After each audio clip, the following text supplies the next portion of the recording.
Commissioner LeBlanc. Here. Mr. Chair, we have a quorum. All right.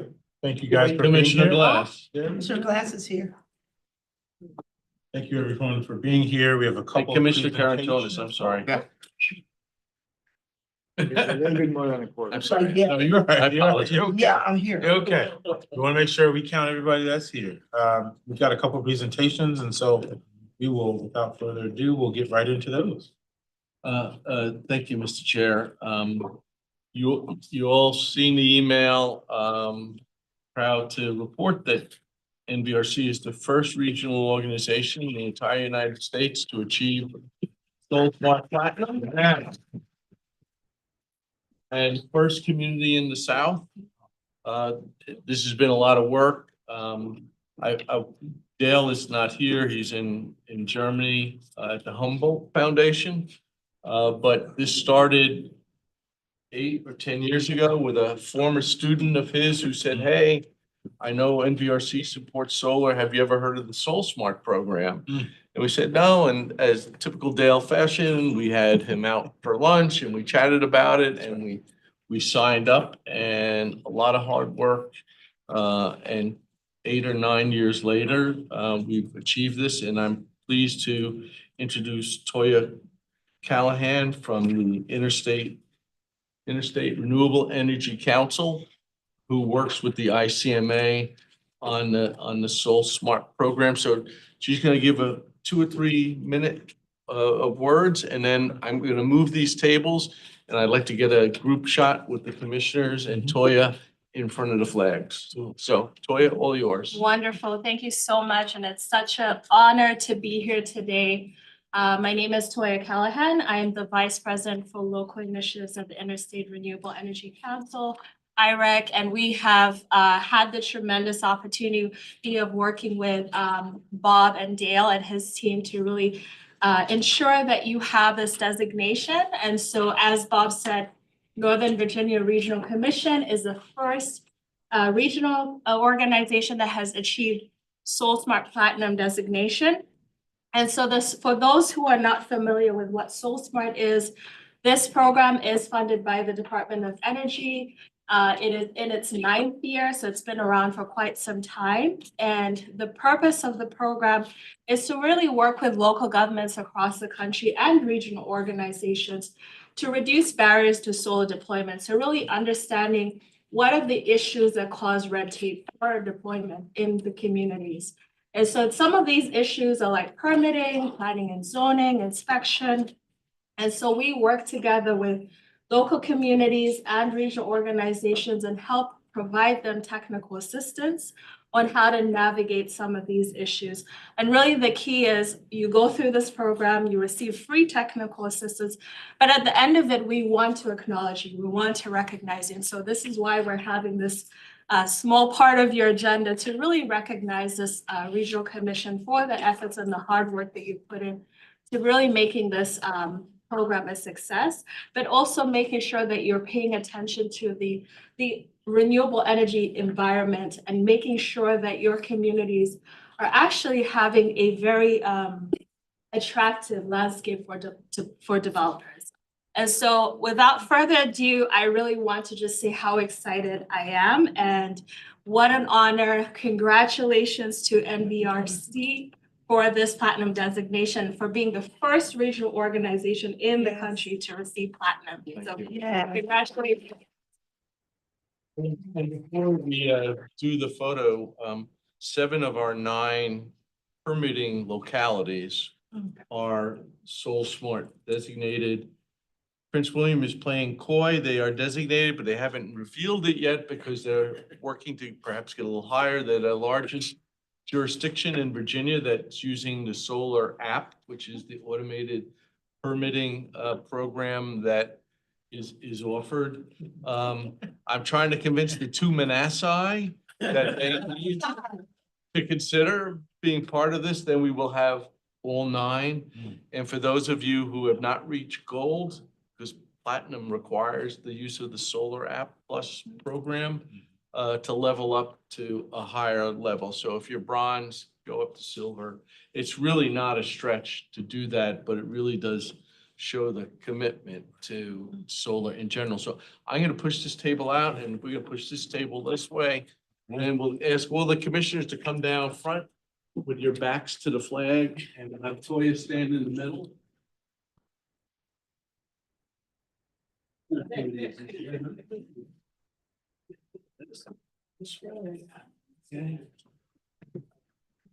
Come on in, Toya. Absolutely. Hold the plaque. Yeah, what's that? Hold the plaque. Yeah, we'll give it, we'll put John in the middle as chair This is and the our centerpiece. almost Person. vice chair. Surprise, surprise. And we'll get Matt, who's gonna be our chair. We'll get them all in together and you right here, Toya, next to. Please come on. Yeah, right in. Thank you. I'll get in, no worries. Yeah, that works. Okay. Ready, 1, 2, 3, 1, 2, 3, 1, 2, 1, 2, 3. Perfect. All right. I'll Thank sneak in at the Thank end. you. I'll sneak in on the Oh, corner okay. here and we'll go from.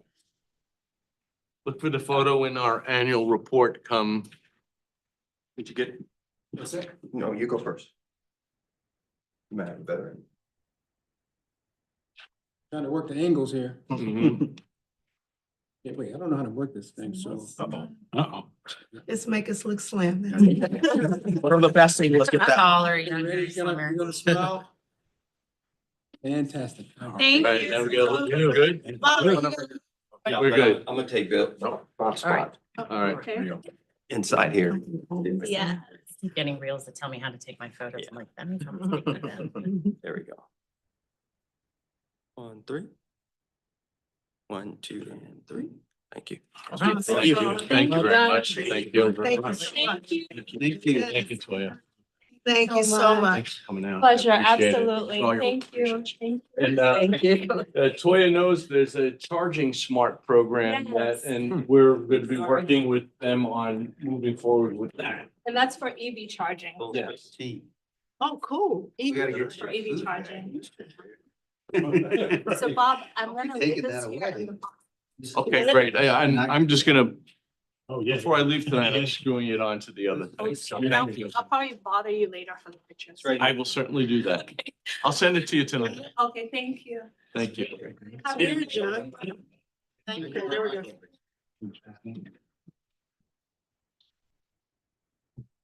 No worries, you're good, you're good, you're good. No, this is perfect then. Okay.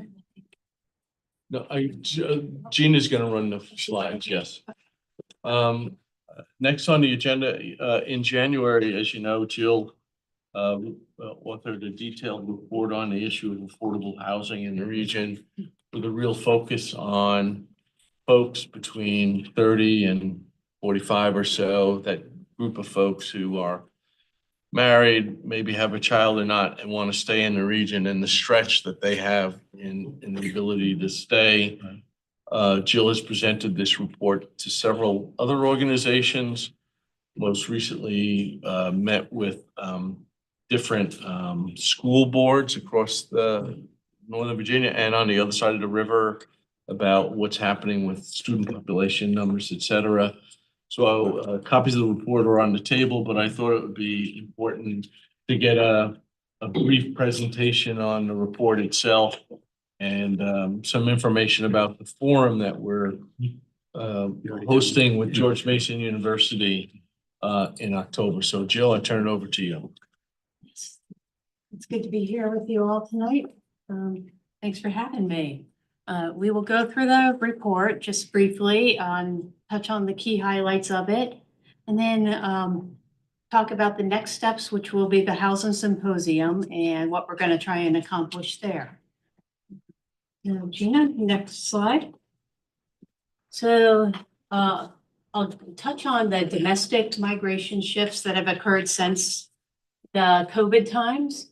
And I'll touch on the population impacts to our community and in particular, the volume of migration in and out that is occurring.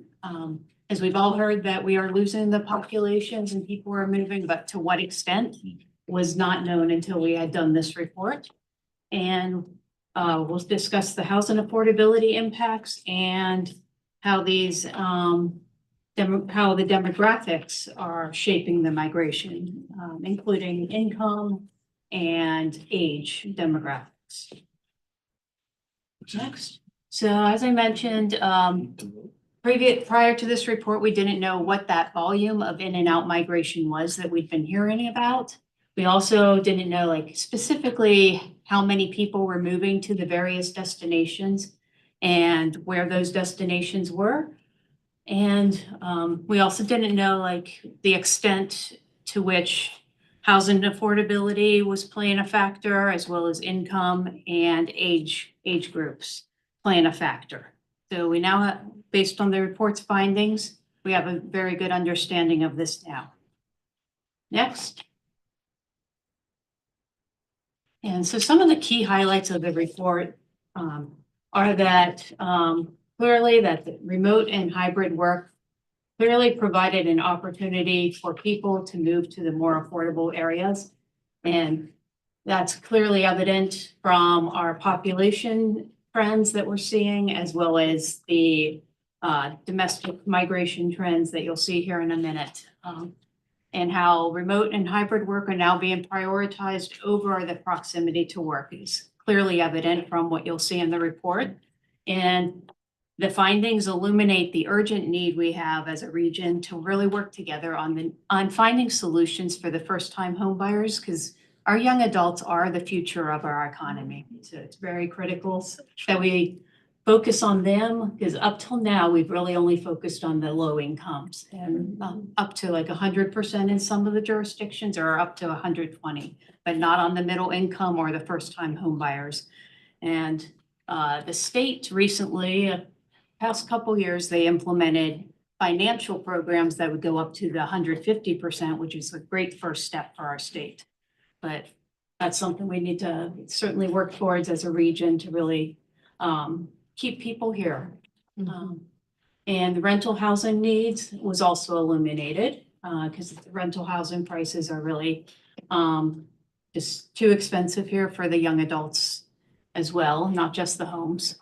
And it also, the results amplify the needs that we have as a region to really make our businesses strong by helping them to be able to attract the workforce that they want and retain that workforce. But if they're not able to, we're really going to continue to have a problem with the more affordable areas of our country and the competition with them, with those places. And obviously, social inequality is definitely a problem as well, where there's a widening income gap between the young and older adults, as you'll see. So that's the main findings. So next, the population growth. The important things to know here are that during the first Trump administration, which was the 2017 to 2020 period, that's when we had some of the slowest growth. And that was mainly due to the immigration policies that were implemented then. So we likely will have a similar pattern this time around in these next few years. So something to keep in mind when you're forecasting what may occur over the next 4 years. And then certainly during the Biden administration, after COVID, we had significant immigration in the US and in our region as well, which really pushed our population back up and to levels we had not seen for the past 10 years or so. Next.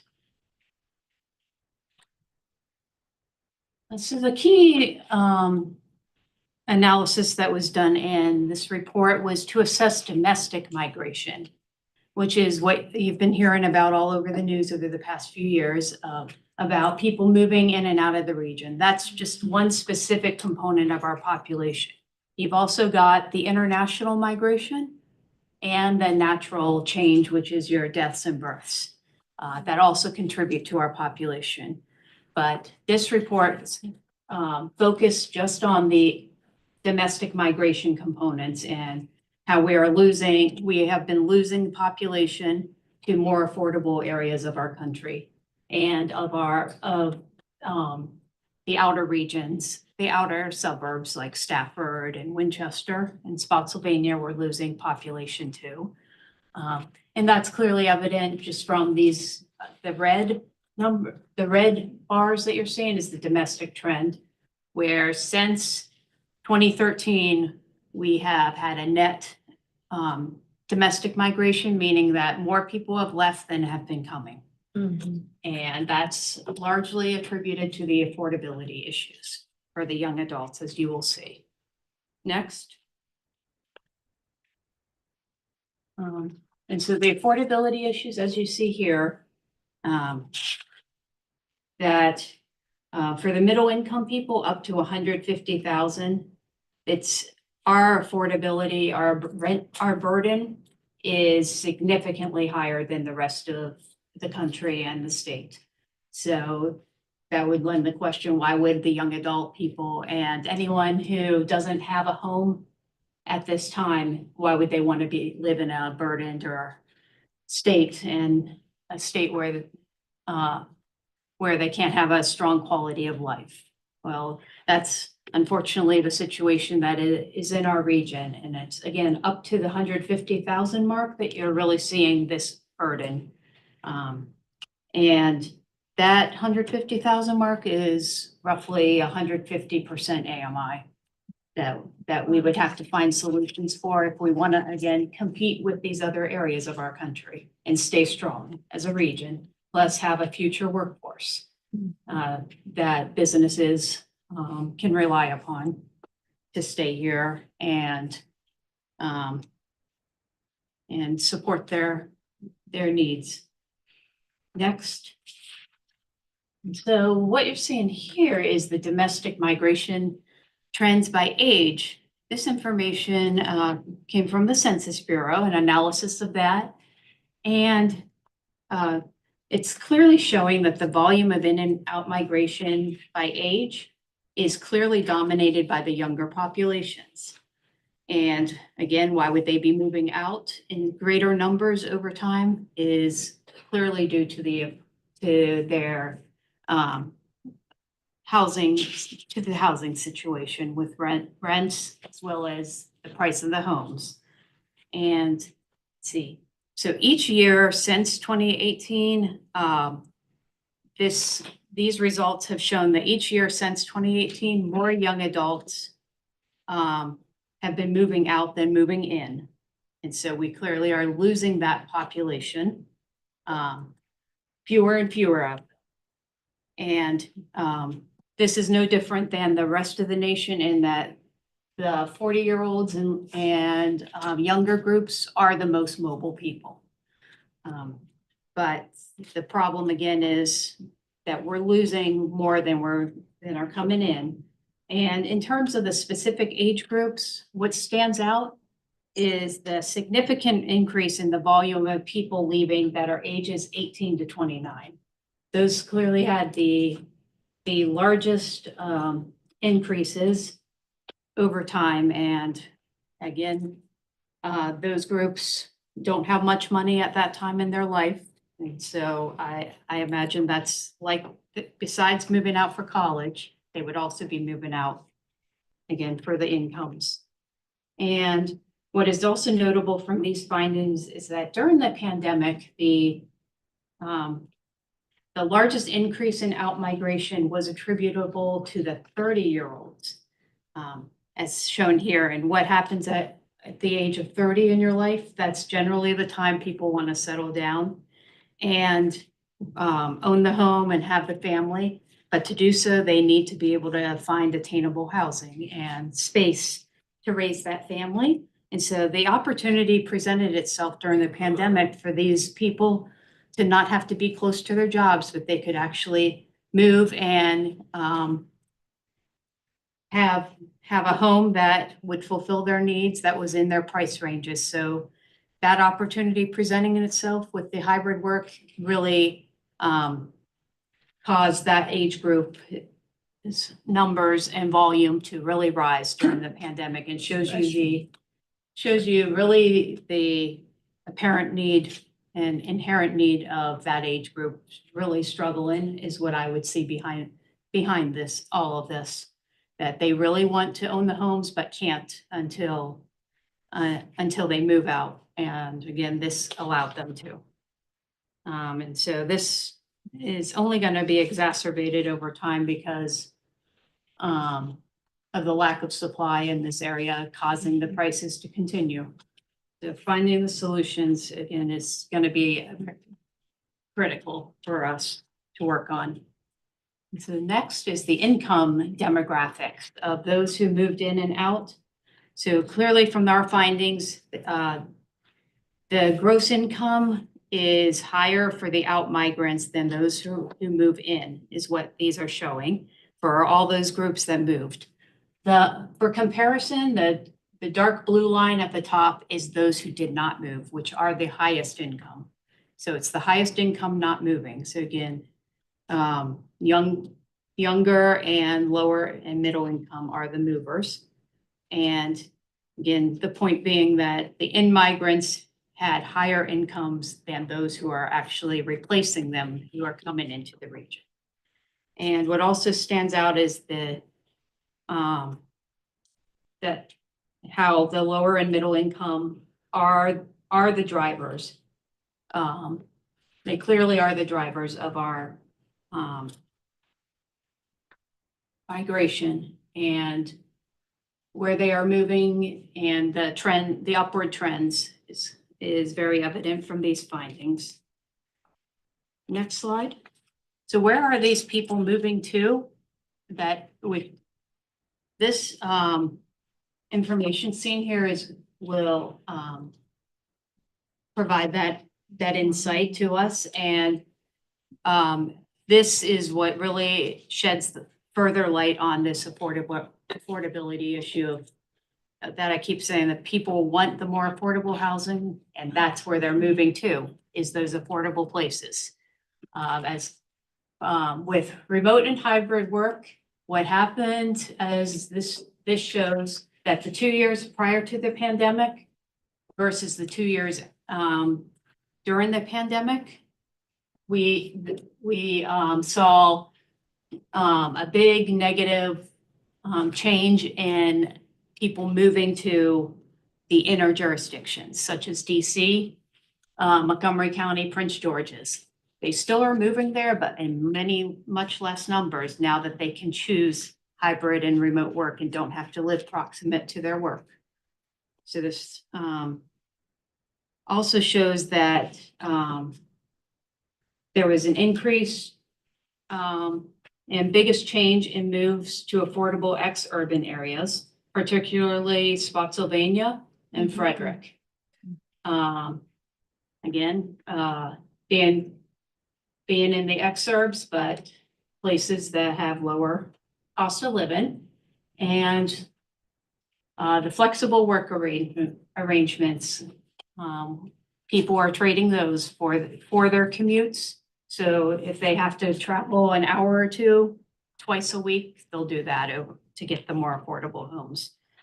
And let's see, one last thing on this is that the top 25 jurisdictions shown here, those remained pretty consistent from 2017 to 2022. And there have only been 29 different jurisdictions in the top 25 since 2017. So that indicates that these 25 are pretty reliable in terms of understanding the situation we have in our region for movement.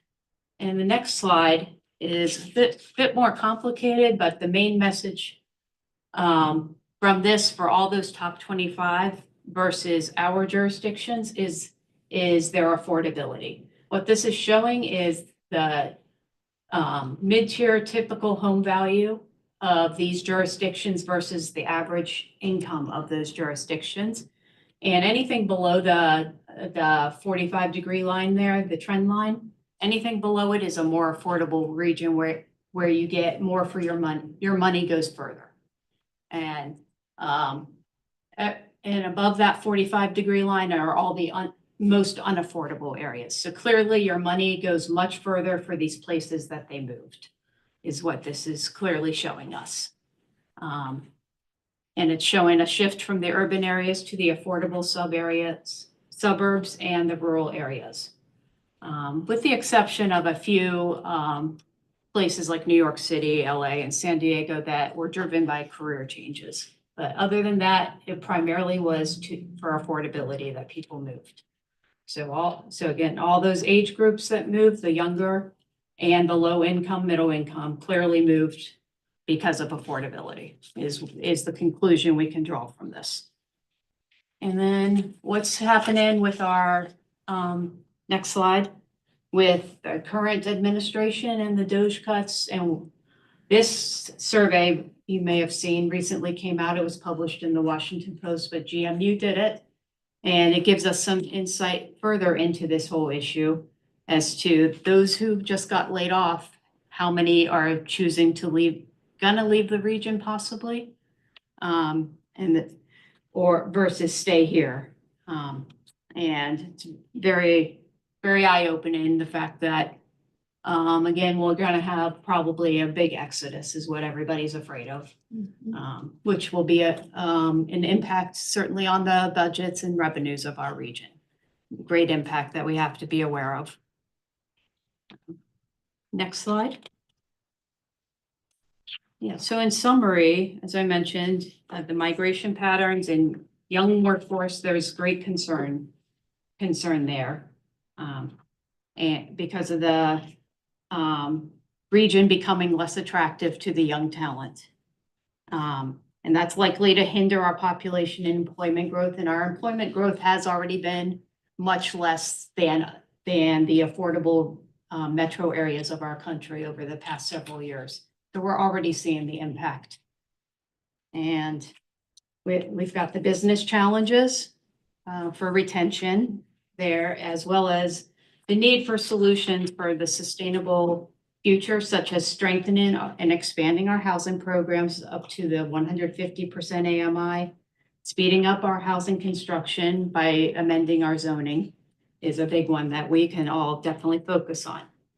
And partnering with our businesses would also help. And so, next slide. So our next step in all of this, we had a webinar to present these findings and share the solutions that are in place that Virginia Housing has and that others have right now in place. But the symposium is our chance to work together as a region, collaborate with all the different sectors like the nonprofits, the businesses, the government sector, all of us to come together and really start proposing what we could do as a region to move the needle on this issue and what solutions there may be. So that's going to be on October 6th, and it's George Mason University partnering with Northern Virginia Regional Commission to host this event. And the results of it, we will assess the outcomes and the ideas that come from that to determine what our next steps after that will be, possibly working groups that will continue to try and find solutions that could work for us, such as researching what other regions have done on this that we could possibly do in our region. So we're gonna certainly try and collaborate and work hard to really move the needle forward on this issue. And if you have any specific questions for our roundtables that you'd want them to discuss, now is a good time to let us know what those ideas or questions you want feedback on related to this would be, because we'll be doing many roundtables at the symposium. And we'd appreciate it if you just get the word out to your folks at your planning offices and housing departments and economic development departments on this. We've reached out to them, but the more that reach out, the better. Mhm. So we can really move this. So now's the time for questions. Thank you. Thank you very, very much for the Thanks, Jill. info, and like to open the floor up for any questions.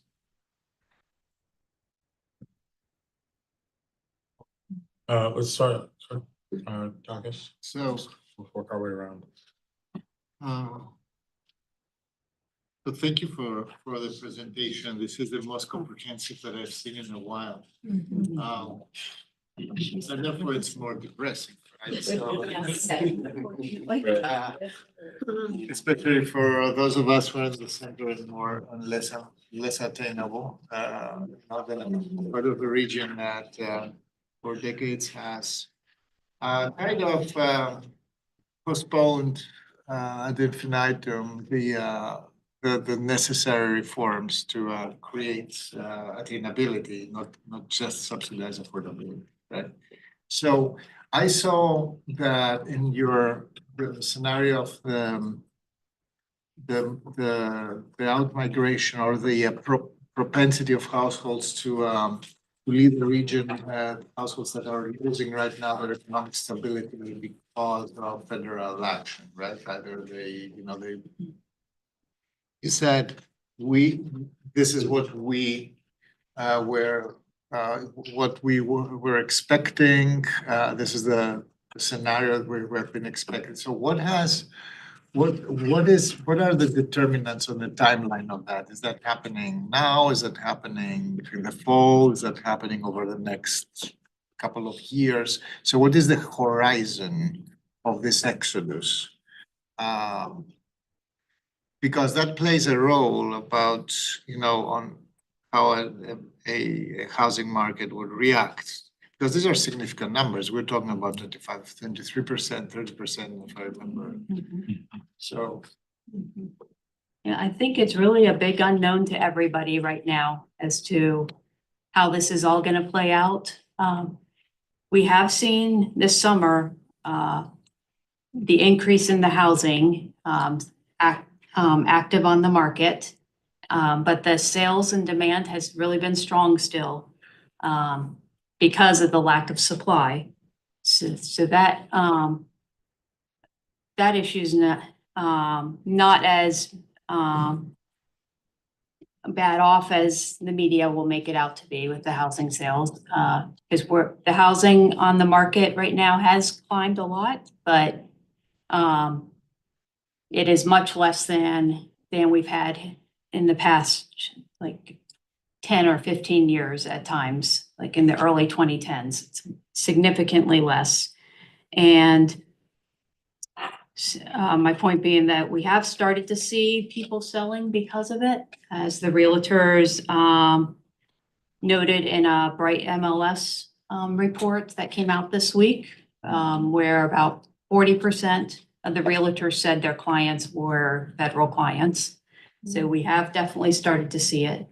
In that report, if you go to our federal monitoring reports and resources on our NOVA dashboard, there's a link to it, to the Bright MLS reports on that. But then you've also got, you've got all the administrative leave people that have until September, where they'll keep getting their paychecks till then. So there'll be a lot of people after then that will likely struggle to find new jobs and have to leave because of not being able to find the jobs. And you may not have heard that George Mason determined that about 30% of our jobs on the market are the same skills as those that are being laid off. And since it's only 30%, that means we likely will expect a huge exodus unless they are retirees. That's really the big unknown, is how many of these are retirees versus people that need to have jobs and are in the working age group. And so it could go on well past September, but probably for the next couple years, we could see the impacts. So, but it's really, really a huge unknown that I don't think any forecaster really knows at this time. And a quick follow-up, not entirely second question that I have. So we understand the centrifugal forces, so the, you know, affordability, remote, the ability to work remotely, having a more affordable, higher savings, for example, in a household, maybe healthier life, etc. But there are also the other ones that, for example, have been credited so far for people taking actually the higher cost for living in you know, more centralized, more urban sub-regions. For example, the quality of schools, you know, the facility to pivot and find another job, or you know, being having more opportunities of professional development in places where you are closer to your peers, to other companies, etc.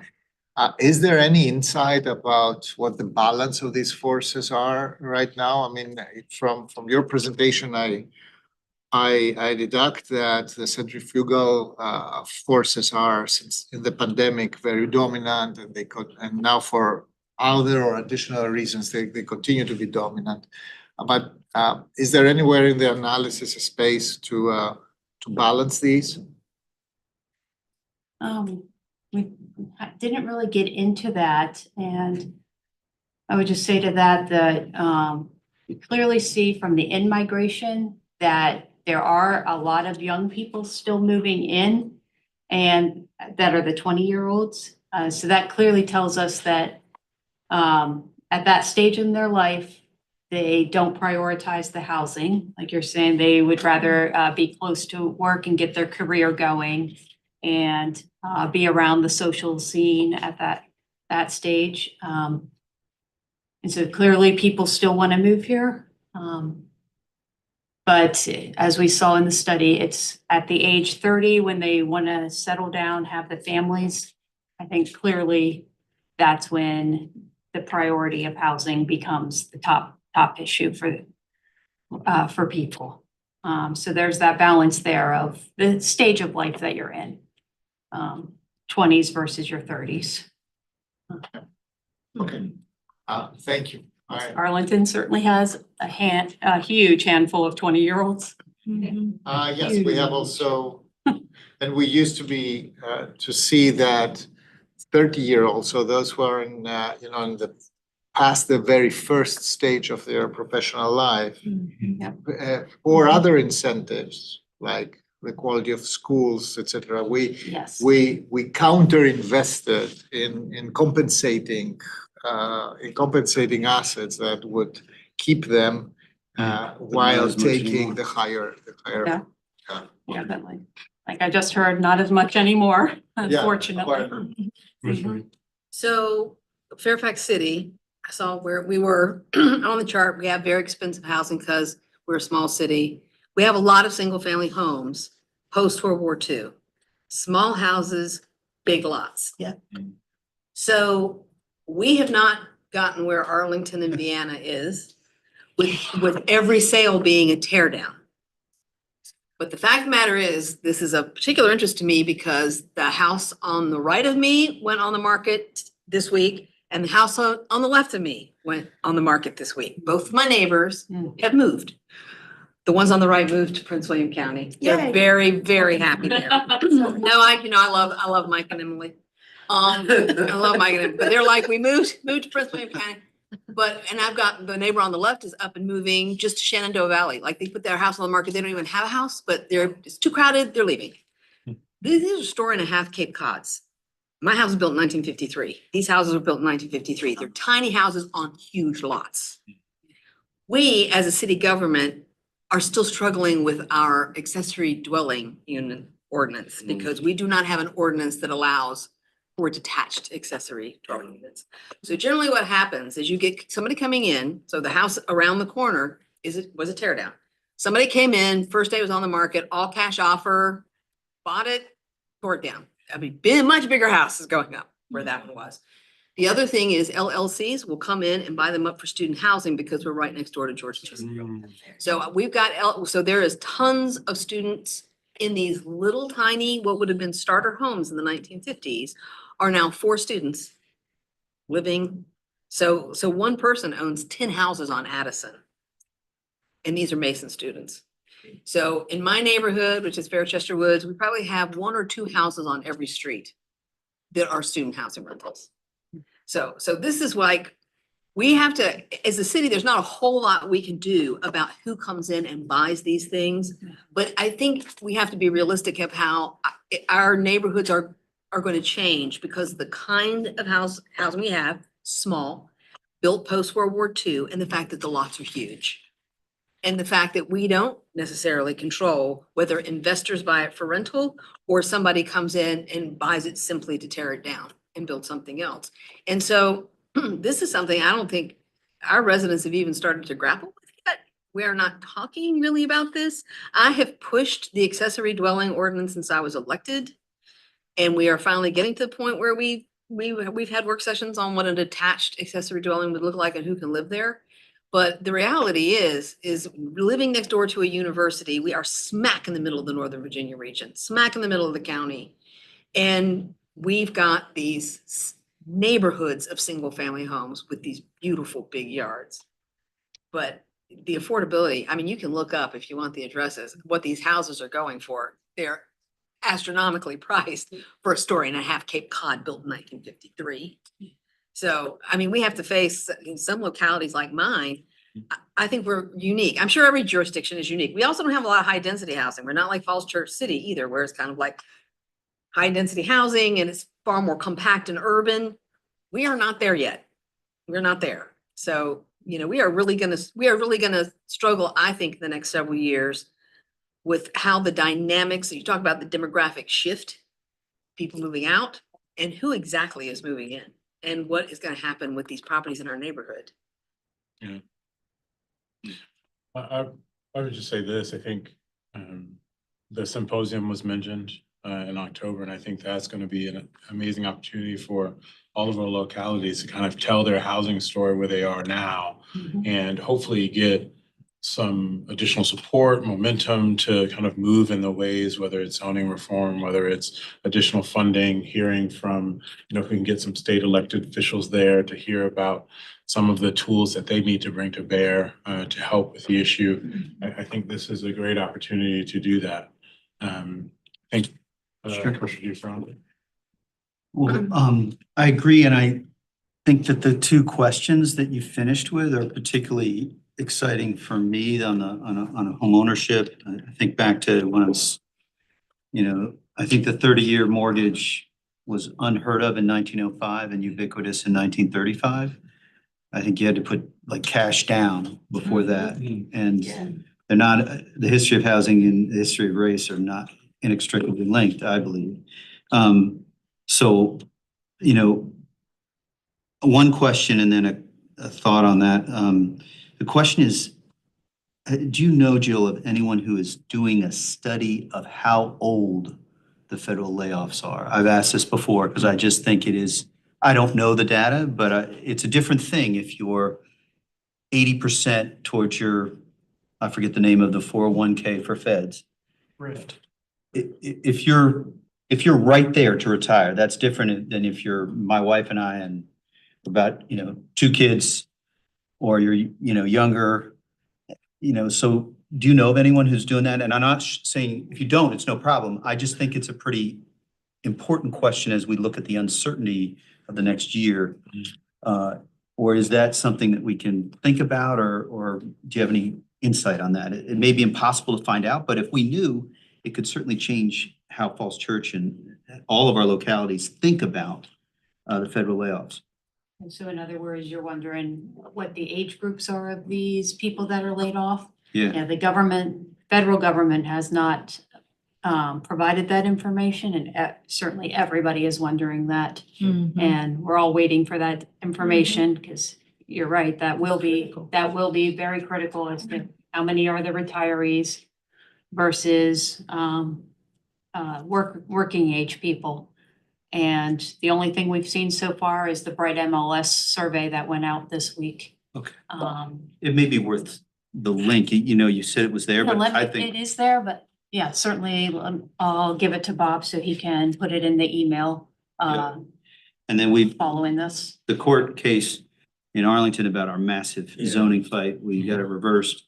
And I don't recommend that Alexandra's got a different version. I don't recommend it necessarily for others at the table. But we each are where we are, to your points, Catherine, and we have to, Mhm. if accessory dwelling is the fight you have to have, then we have to have it. So I just thought I'd mention that to everybody. And then the last, for me, on affordable home ownership, we got a study. We got a program that has 6 people in it every year, literally, that are in that 150K. And young families cannot afford to buy in Arlington. And often, and so, but the cost of our new study is $2 to $2.5 million to fund it. And I'd be curious, we have a presentation, we have to be efficient on time, but I think all of our localities have real estate tax relief programs that help folks who have been there in their homes 30 years and have hundreds of thousands in equity. And I'm not saying that we should, I think it's politically a minefield, but I gotta talk to colleagues and see, can we try this? Not to end the program, but to say, should our asset income limit be $500,000? Really? Shouldn't it be 150 or 200? We could still have a real estate tax relief program and then make it possible for 18 to 25-year-olds or 18 to 40-year-olds to have that affordable home ownership program. And I wonder if we could keep the programs, but just means test it a little bit so that in our localities, we could have programs that address affordable home ownership, because Habitat, where I used to work, is not going to do it for enough of our young people that you kept talking about. So, I'm mindful of time and I don't want to be on a soapbox, but that's important. Yeah, absolutely. I'll go to Commissioner Bailey now. Thank you, Mr. Chairman. I agree with you, Commissioner DeFerrante. I think that one of the things that, in terms of and bravo for you guys to do this, are you gonna really drill down in this? And you may not can do it in this October 6th day, because that's a national holiday. That's my birthday. No, I'm just kidding. But actually, it's I didn't October know. 4th. But are you gonna really drill down in this program to kind of help those young people understand about the programs that are available to them? And it could be young folk that are starting new families, or young people that are just graduating from college with that great job that they've landed. And they think they need to go out and have a good time with the money, but in actuality, there could be a program to navigate them in this new world called employment, and oftentimes that kind of mindset, I know it wasn't for me when I finished college to go in that direction, but will this program be focused on the existing programs that they don't normally take advantage of? Is that the focus with this? That's not the focus of this one, but in terms of educating the public on what financial programs and programs are out there by each of the jurisdictions, that's certainly something that I am interested in working with the jurisdictions on, because I think that is a critical need. Yes. That education is really not out there right now. We had a great presentation from Virginia Housing during our webinar, and I can give the link to Bob for the presentation from them that really showed you how, and educated us on, if you have like 4 or 5 different programs, loan programs that are offered, say from a locality, the state and the feds, if you combine all of those, you would have a significant savings to the point that you could possibly stay in the region. Okay. And it's education of those types of Yes. things that really would be valuable for us, and definitely in NVRC's wheelhouse to help the region on that by putting out infographics and things that the jurisdictions could distribute. But the one pushback we have gotten that I'd like to hear from you on is that if you do too much promotion, then you get huge wait list and it overburdens your counties. So it's where do you draw the balance? Where do you draw the balance? Yeah. Yeah, that's a good point. And I would, suggest to all the commissioners, I think one of the early things Jill said was, she wants to hear from businesses, she wants to hear from your housing offices. And so, making sure they are connecting with Jill and NVRC, she can help kind of guide the information that comes in for the symposium to the part you're talking about. That way, the event's not overwhelmed and they get the proper information Yes. as well. I think that could be hopefully useful to how this works. May I, Mr. Chairman? Sure. One more. And thank you for that. I certainly would be interested in pursuing that. The other thing is, going back to something that Catherine said earlier about to have a home that was built in 1953. That really, that's a prized possession. That's a prized possession. But when you talk about like the home that I now own, that I was raised in, was built in 1927. And so I'm saying those numbers because you're talking about infrastructure.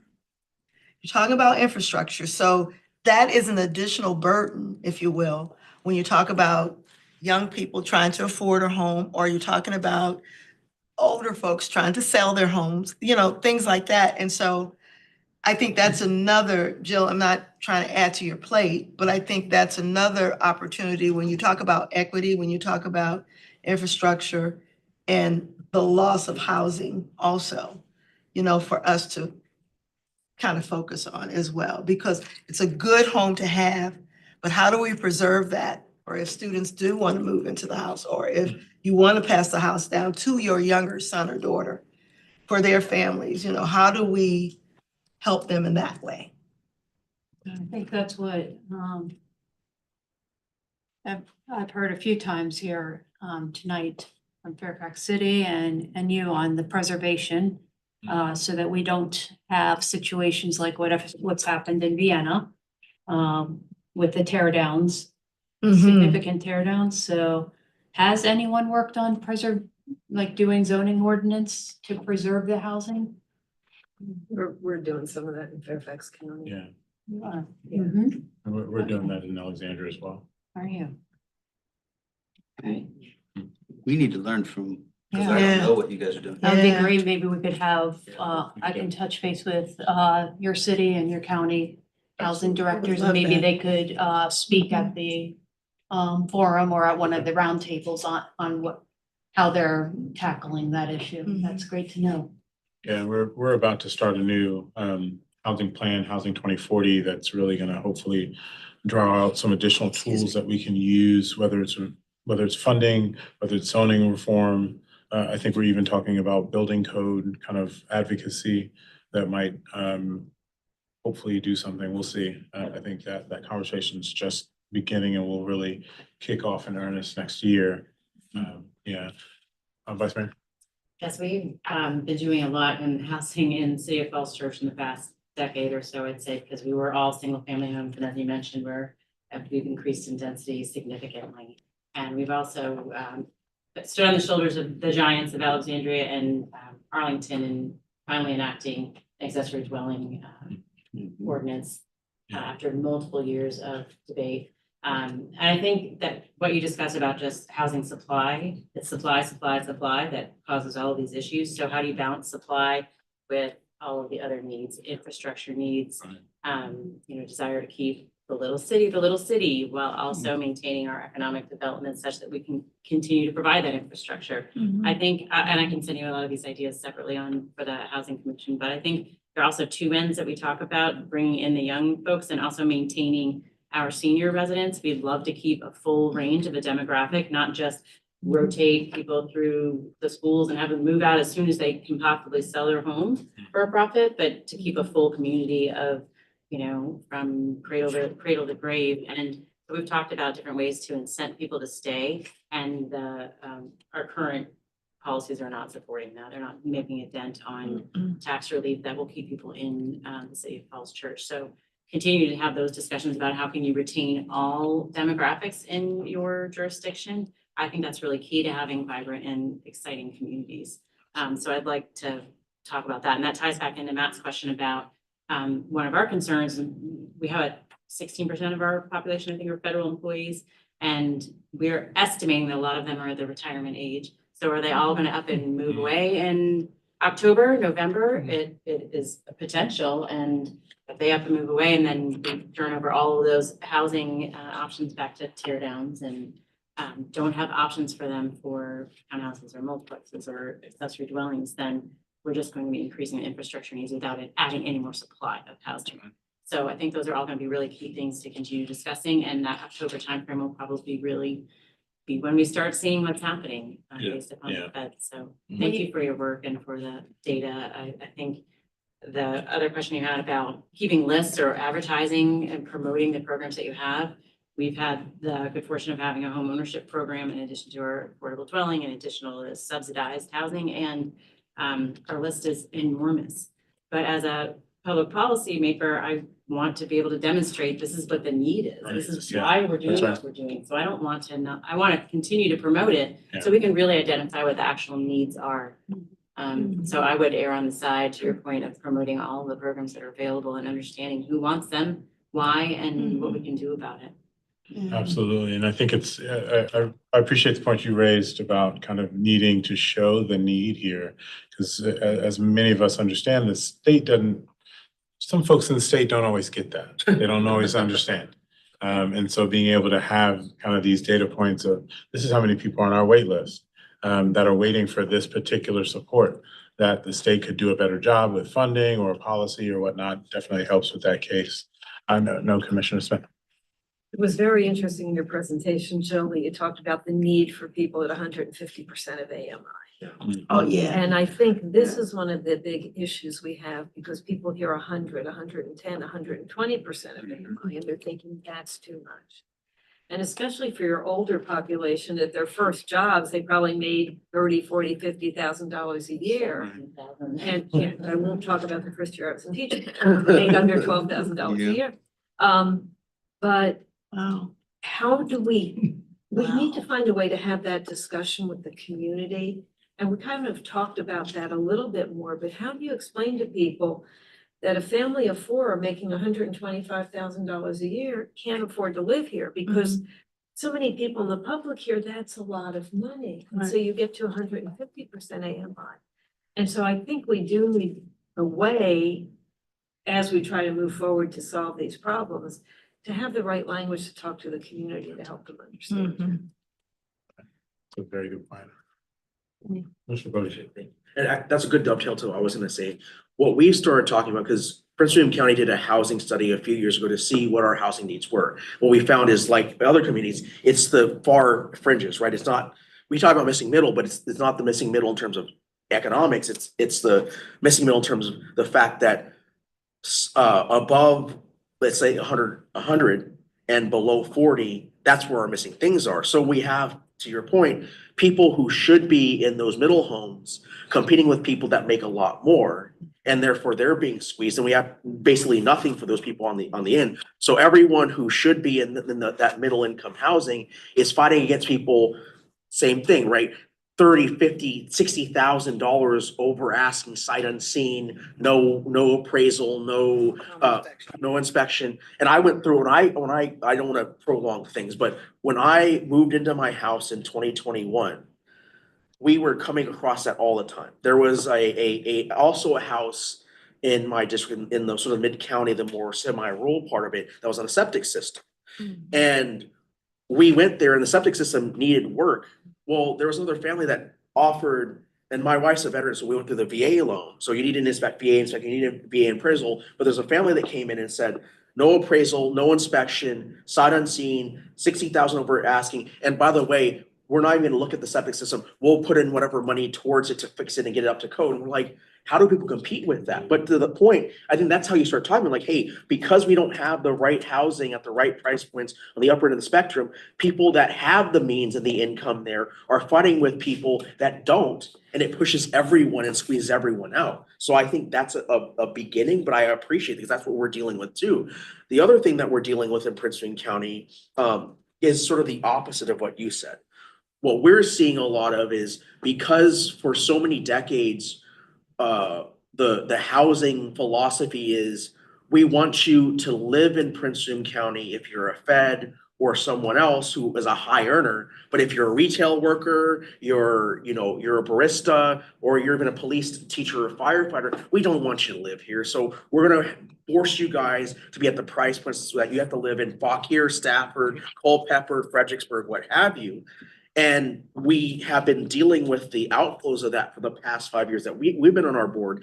But then when we started to try to have that conversation with folks, people still have this nameless, faceless miasma of people that are those people that are at that income level, that if you allow the kind of housing where they're able to move in here, all these terrible things are gonna happen. It's like, well, no. Your firefighter, your teacher, your barista, your service worker, the people who man your restaurants, the people you see every day as you live are not these faceless criminals that are come in and destroy your quality of life. Actually, we've seen all the studies show they enhance your quality of life. We see that when you have mixed income schools, they help everyone, even the high earner kids too. So I think it's about getting at some of those, hey, these are the common stigmas. This is actually what actually happens and why we should be in a better place of having those people around. But to get back to your question, Jill, I'd be really interested to see how many, and I hate to say it this way, how many people from the building industry are gonna be at the symposium. Because they're a key part of this for a couple of Very much reasons. so. I don't wanna prolong this too much, but one, and I'm sure a lot of you deal with this too, if your locality has, let's say, 6 or 7 common builders that are on every one of your land use case, right? Your top 5 or 6 that are on, let's say, 80% of your land use cases. They only do market rate, or there's some affordable builders there, but you only see them every 2 or 3 years. Well, that in of itself is a way of segregating what kind of building and what type of housing we're having in the region, right? If we have this small group of cadre of builders that are the ones building most of the housing, they're forcing everyone out. They're the ones getting all the deals. It's just this self-perpetuating cycle. Well, are we trying to reach outside the region to get other people from other parts of the region in these conversations? Because if we're not, I think we're only seeing part of the issue.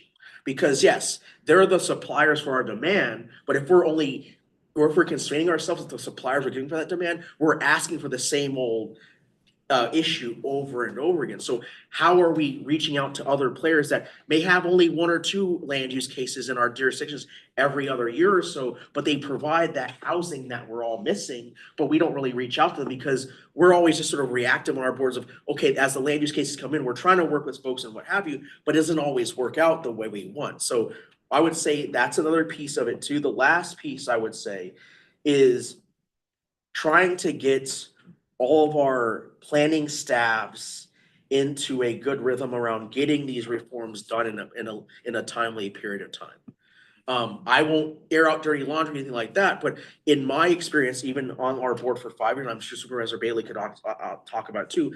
We have discussions that are had back in 2020, but we don't actually see the ordinance until 2024, 2025. To me, if we're trying to be more responsive to these emerging issues, it shouldn't take 3 or 4 or 5 years to get something through a process. Yes, it should still go through the process of public opinion, have all the folks that your DORAC committees, all those people work through it. But we're shooting ourselves in the foot if we're trying to reform zoning laws, right? To make that more streamlined, to make that take less time and what have you. But we're also then spending large amounts of time getting those reforms in place. Because by the time we get something adopted, there's another issue. Or there's another emerging thing that we have to tackle. So it's just this constant churn of having our planning departments kill themselves over getting these things through the process. And it doesn't allow us to be as responsive and agile. So I think at some level, we also have to talk about how much technical assistance we're providing to our planning, our housing departments to get this stuff done. So it isn't taking years and years to get these reforms in place. Yeah, I appreciate that point, because I think that's something that we honed in on in Alexandria, where, one of the probably more productive critical meetings that we have every year is with or at least every couple of months is with our planning department and their work plan. Right. Like that, because we are setting that expectation that, hey, we're gonna have a public hearing, at this point, figure out what the policy is, and then the implementation period is gonna be X. And so, you know, when we get to that piece, if stuff is still not done or ready, you know, I think there's additional conversation with staff around capacity, technical assistance, additional support. Because I think it is on the policymakers to drive that, kind of like what you're saying. If things, and we're not gonna kill our staff, but, you know, we are gonna push kind of what the speed and how effective and quickly we can get that stuff done in order. So, yeah, I appreciate that, and hopefully that helps. I know Commissioner Green had a question, and then Commissioner Glass. Thank you so much. I've enjoyed the discussion and conversation, and I sit here because I live it every single day. There's a huge segment, I think, that are often forgotten, and that is the single income households. You may not be very young, you know, but you've chosen to live your life as single for one reason or another, and you're priced out of your market. So you either have to choose to continue to rent to stay closer to DC in the Northern Virginia area, or you have to move away. And most people are choosing to stay. And when they do bid on homes, they're outpriced because they have a single income. So it's easier for, you know, a double income family to be able to purchase that more easily. So I think there's a huge segment of people in Northern Virginia that are often forgotten about in that sense from an affordability standpoint to buy homes. Yeah. That's a great. Commissioner I would, thank you. And thank you for the presentation. It was very enlightening of what, I guess we all see this, but to have the data right there and to show us what actually is occurring I think it's very important. And I would have to say, Commissioner Bodie, that we're seeing the same things in Loudoun County.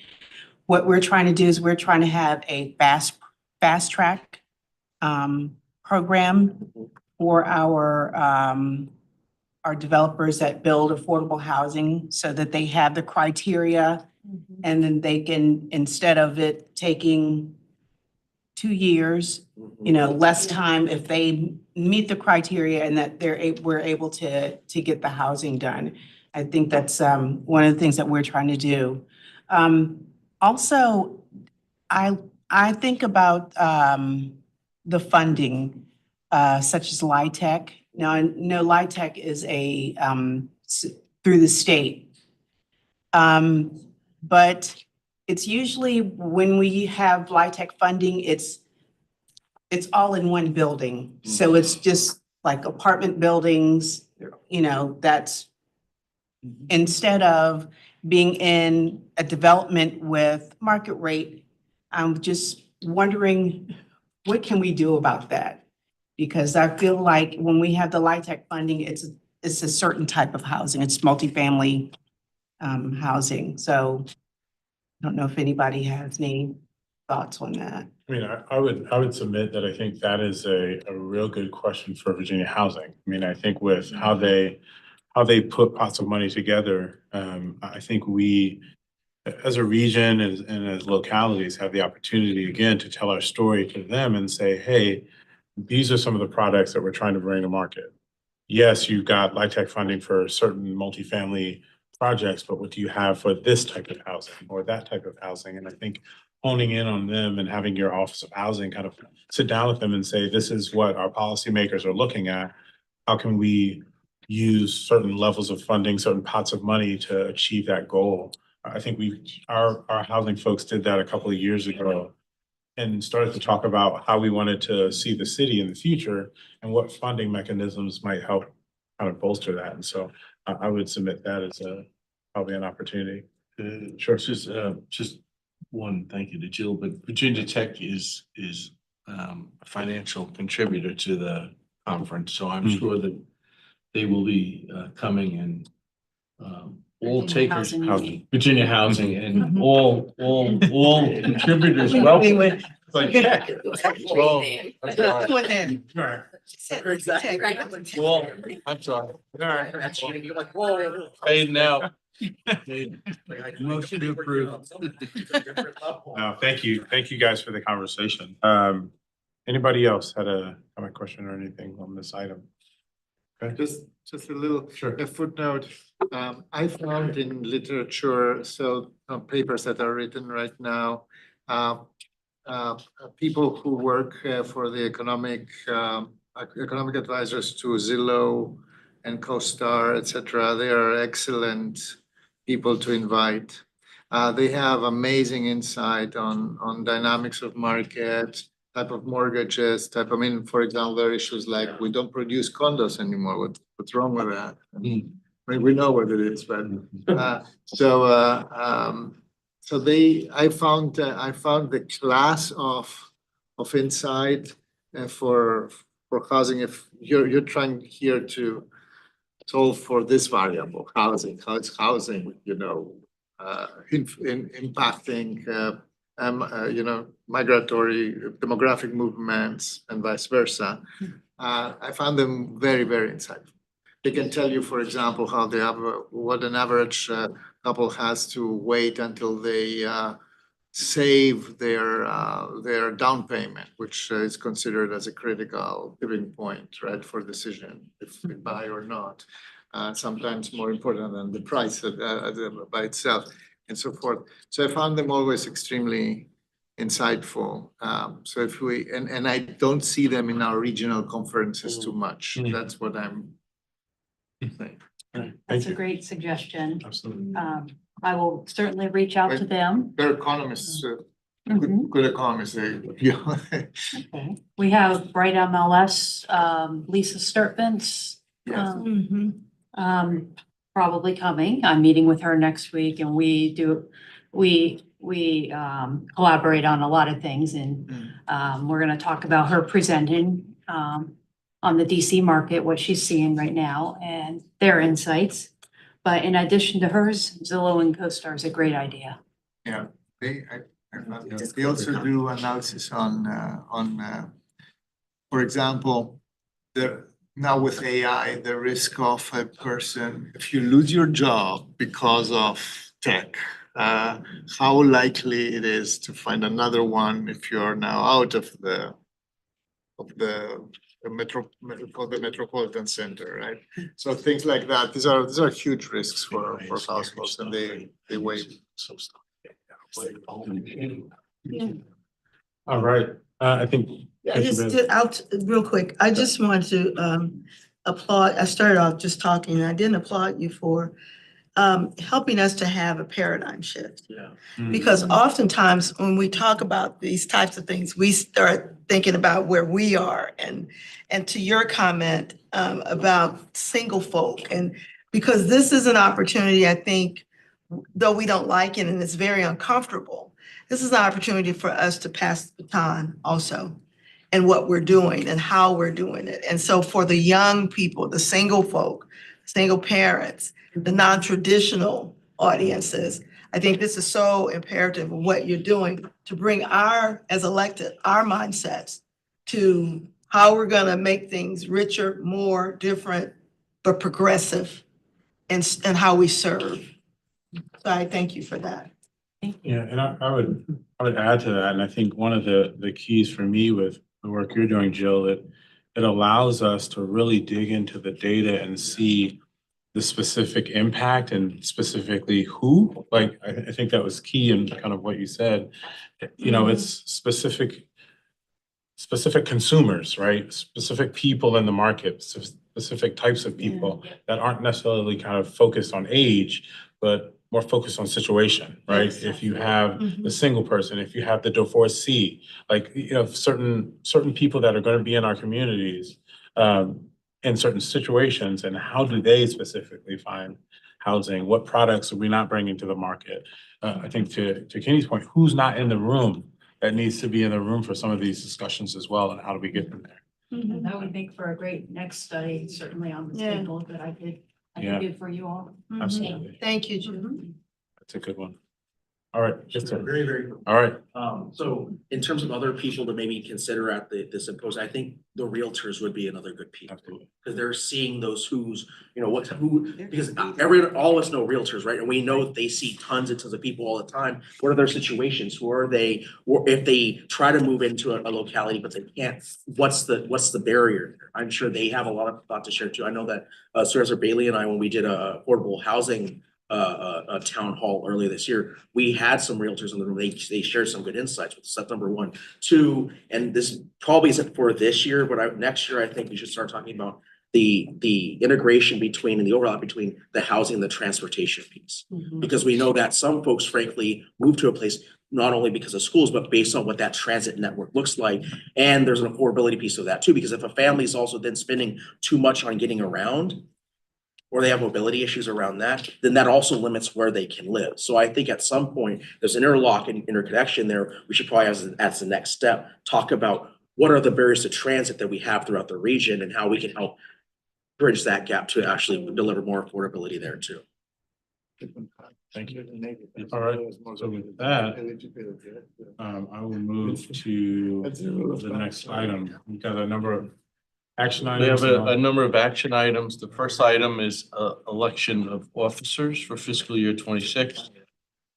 Matt DeFerranti for chair, Andrea Bailey for vice chair, Karan Sains for treasurer. Nominations were closed at our May 22nd meeting, so this is a pro forma vote. Second resolution is the adoption of our fiscal year 2026 budget. If I can be very brief on that. There was no per capita dues increase. The budget proposed projects a surplus that will go to reserve consistent with our policies. The proposed budget is less than our fiscal year 24 and 25 budgets, which is reflective of the fact that we lost $2.3 million in Ryan White contractual money from VDH. The budget by the end of the calendar year, we will have 2 less employees with retirements. Hallelujah, our contract with the state for Ryan White was approved by the state yesterday, or today. So at least we're moving forward with that. And with the good help of Senator Warner's office, our grant with NOAA for our rain flood gauge project looks like we finally found someone who can help get us paid. All of our other programming goes forward. Of course, obviously, we have not been dosed yet on Ryan White or our housing opportunity for persons with AIDS. If that happens, and I've been very transparent with staff, we will have to lose people because if there's no funding, there's no program and there's nothing to monitor.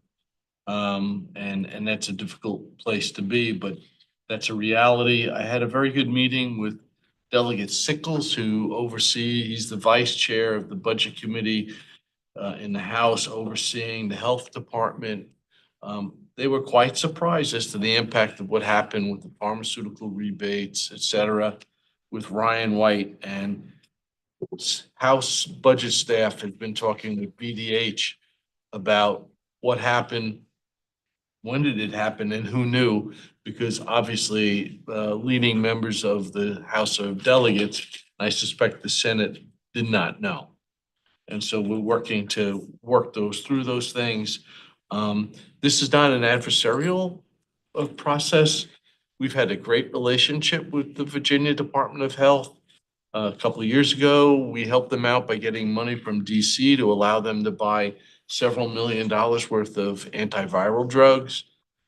When COVID came, Secretary Kerry at the time called me and said, "Hey, who did your dashboard? This is great." Connected him with Jill, and Jill helped the state stand up their COVID dashboards because they had no ability to do it. And so we've always had a good working relationship with them. There's a grant to enhance regional composting, compostable packaging education, a resolution to allow us to enter into additional intergovernmental service agreements with military installations. We have some great opportunity to expand our revenue pie with the military.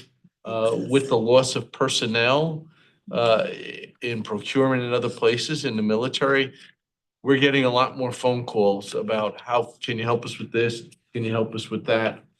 And there's one added starter on the agenda. It was in yellow as you came in. As I am transitioning out, I'm doing back and forth time with North Carolina. Our bank doesn't require it. Our bylaws require that any check more than $1,000 needs to carry 2 signatures. The resolution would provide a temporary waiver that only 1 signature is necessary, and that would be Linda. And this is temporary, would only be effective until my successor is appointed by the commission. And with that, I'm happy to answer any questions, Mr. Chairman. Thank you, Bob.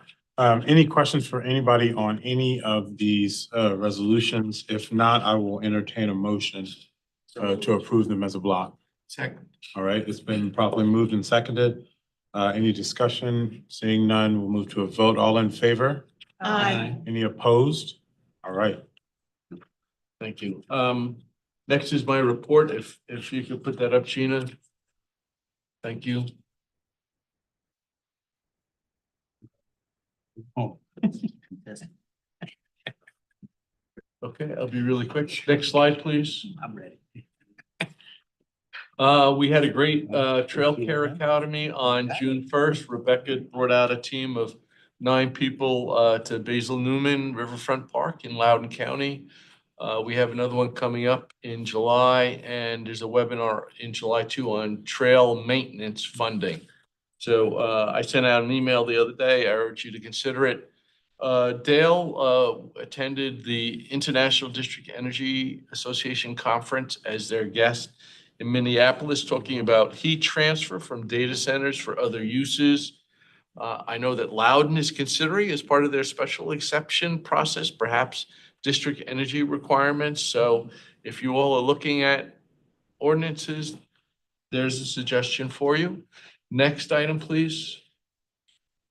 Our flood map was published in VML magazine, and I'm a bit of a map nerd, and Nora did a great job last couple of nights with heavy rain. It's really neat to see how the rain gauges and the flood gauges work together in tandem. She's done a great job, and the map has had more than 6,700 views, a really super job. And Nora just presented on a statewide webinar on the map itself. Next slide, please. Sharing our demographic expertise, as I said earlier, Jill presented to a number of the school systems in Northern Virginia at Loudoun County Public Schools and gave them some guidance on demographic and economic indicators as they're looking at enrollment projections, et cetera, for the next several years. Next slide, please. This was a lot of fun. I was invited by the mayor to the state of the town in Dumfries. Did I sign a copyright? What happened? Anyway, I didn't get your autograph on the thing Okay, though, but, and it was great. Supervisor Commissioner Bailey was there. Mayor Wood gave a super presentation on all the good things that are happening in our smallest jurisdiction, the town with a vision implementing it. And I think you'd be happy to say it's not a place that you drive through, but it's a place that you drive to. Did I get it right? And they've done a great job. He's been working on that motto for I'm years. telling you, Oh. I'm telling you. Maybe my next tattoo, I don't know. Anyway, great job by the mayor. He had a nice crowd there. Yeah. One of the members of the House of Delegates was there too. Candy King. Was there. Mhm. And it was a lot of fun, and I appreciated the chance to come out. And he told a great story about a young woman from church who was in culinary, thought she'd have to go to Vegas to bring her career, and she wound up at the new casino in the town, and she's in the high-end restaurant at the facility, not in the cafeteria or something. So it's a great showcase of how something could be so impactful to a small town. So congratulations to him and the town council. Yeah. Next slide, please. This is, the family is actually moving in on Saturday, but this is one of the projects that we supported. I really like this, and thank you to Michelle and company for helping with the grant to have it funded. The house was built in 6 weeks in 4 pieces off-site. Oh, wow. 6 weeks, but it totally finished inside as well. Hmm. Trim, ceilings, all the plumbing, et cetera. And then it took a day to put it on its foundation. They said that it was about 40% cheaper than if it was stick built. Wow. So talk about innovation. Here's this great Virginia company, Cardinal Homes, down in Wissville, Virginia, that's doing this. And solar will be added later as part of the solar program with Habitat for Humanity. Beautiful home, 3 bedrooms, 2 baths, beautiful full porches, front and back. Wow. Kudos to Habitat for Humanity, and thank you to Michelle and her team who work with them and others. Speaking of affordable housing, we sent out notices the other day, 2 in Fairfax City, 1 in Arlington, 1 in Alexandria, and 1 in Manassas on the second round of affordable housing grants. Anyone who applied received money.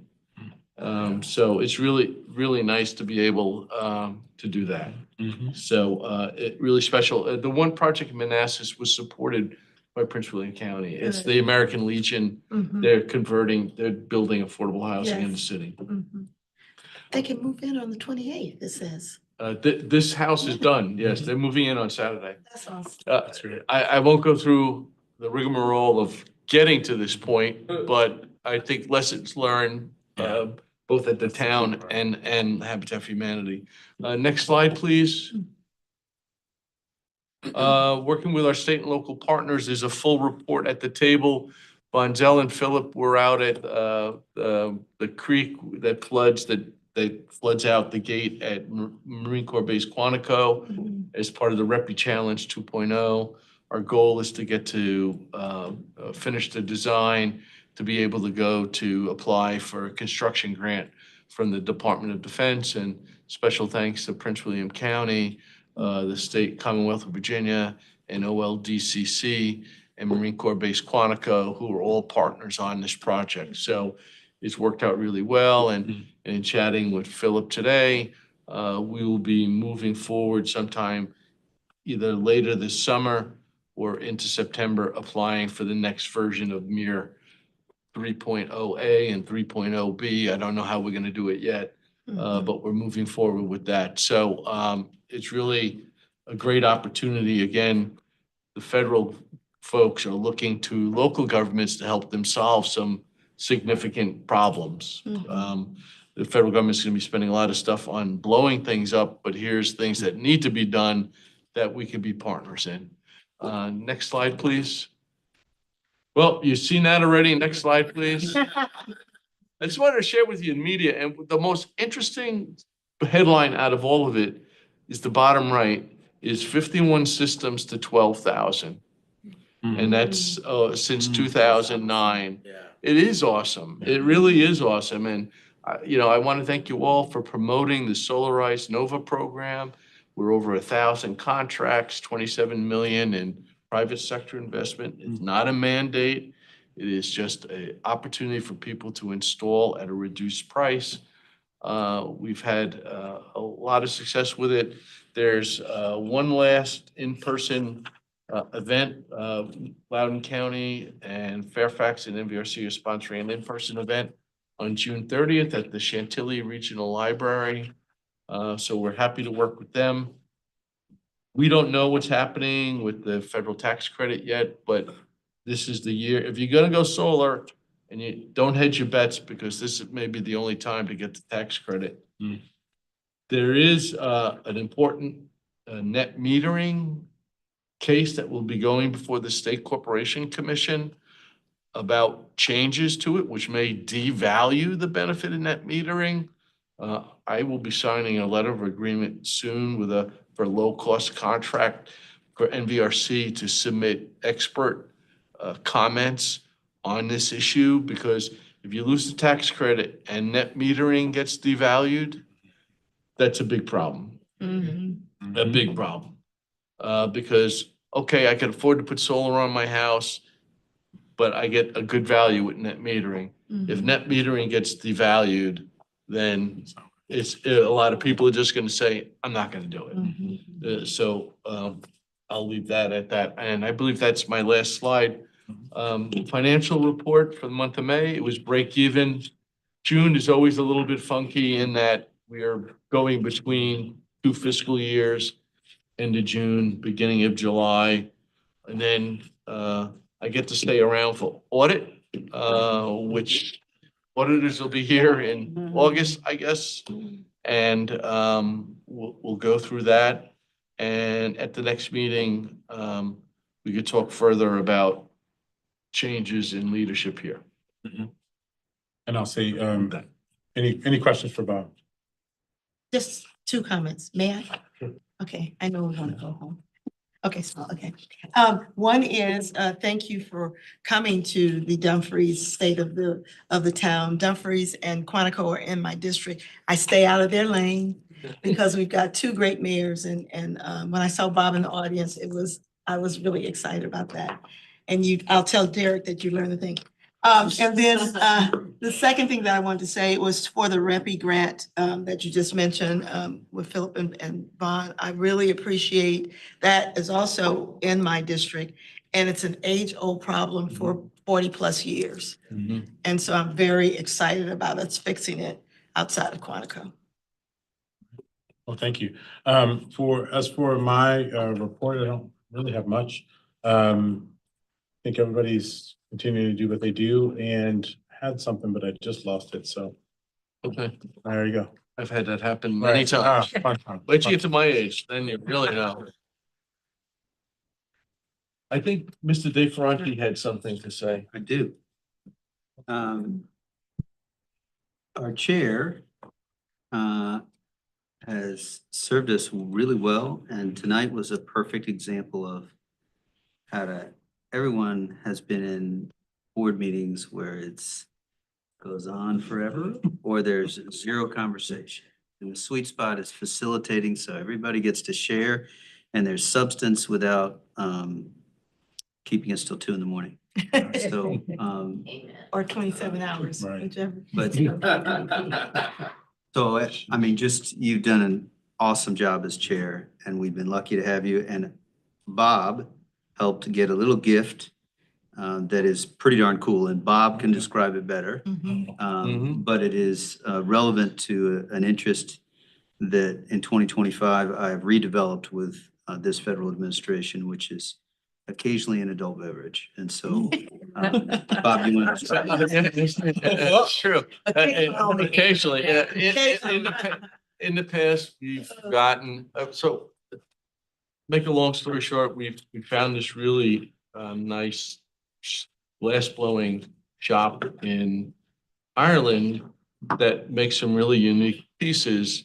And over the past, we've given bowls and things like that, but I know John likes a bourbon beer or 2. And Not so, too much. not too much. Maybe after a budget meeting or We're something. online now, people. Maybe after a budget meeting or so. So we've had 4 highball glasses made, and each have the NVRC logo inscribed as well. You can open it Yeah, up. I There's gotta one of check them this that out. Wow. is, That's but awesome. nowhere in the world where you find these. And so, if you ever go to Kilkenny, Ireland, one of them might take apart. That's the one. That's it, yeah. Sorry. No, don't worry.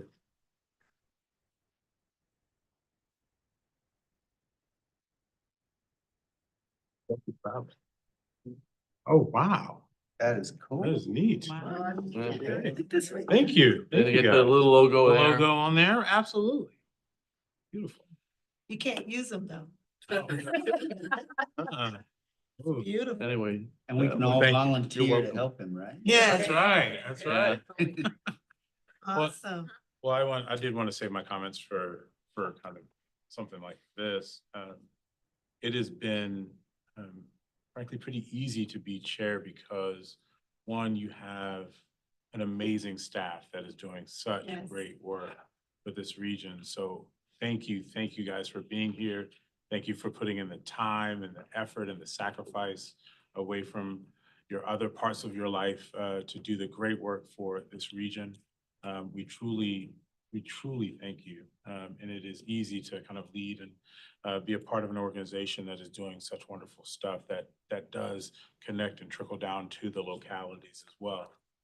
What also makes it easy as well, and I'm saving you for last just because you know that, is having you guys being active and engaged, right? I think, as was said, it's easy to facilitate a meeting where people actually have questions, have insight, have perspective that they want to bring. And it's just about picking the person that is lined up to make their conversation and make their comments.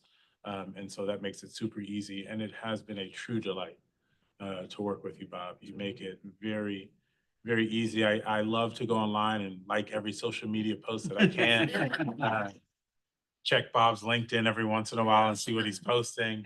But again, you have been a consummate professional, and it is amazing that you not only bring the professional expertise, but having been an elected official, you know, kind of the rigmarole that we go through, and how to honestly, how to very compellingly communicate with us to get us to a platinum level with solar.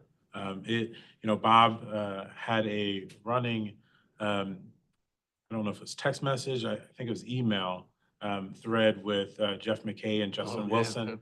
Every year when Solarize would pop up, because they've known each other since high school, and he would egg each one on who was going to win the Solarize contests and whatnot. And of course, Alexandra would do, if we did well, Bob would pop in there and say, wow, Alexandra's punching above their weight. Fairfax should be doing a lot better, and if Jeff won, something similar to that nature.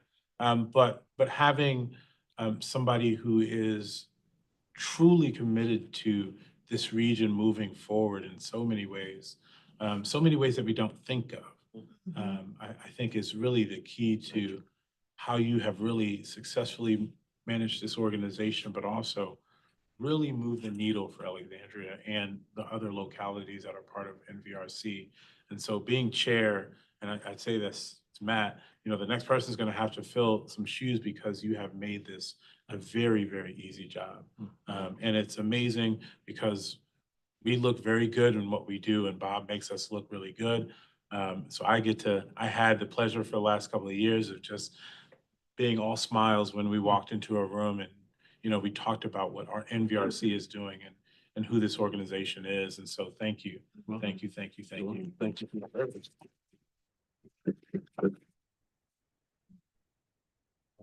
Yeah, I was just, minutes for May and, Move to approve. just so. There we go. Thanks.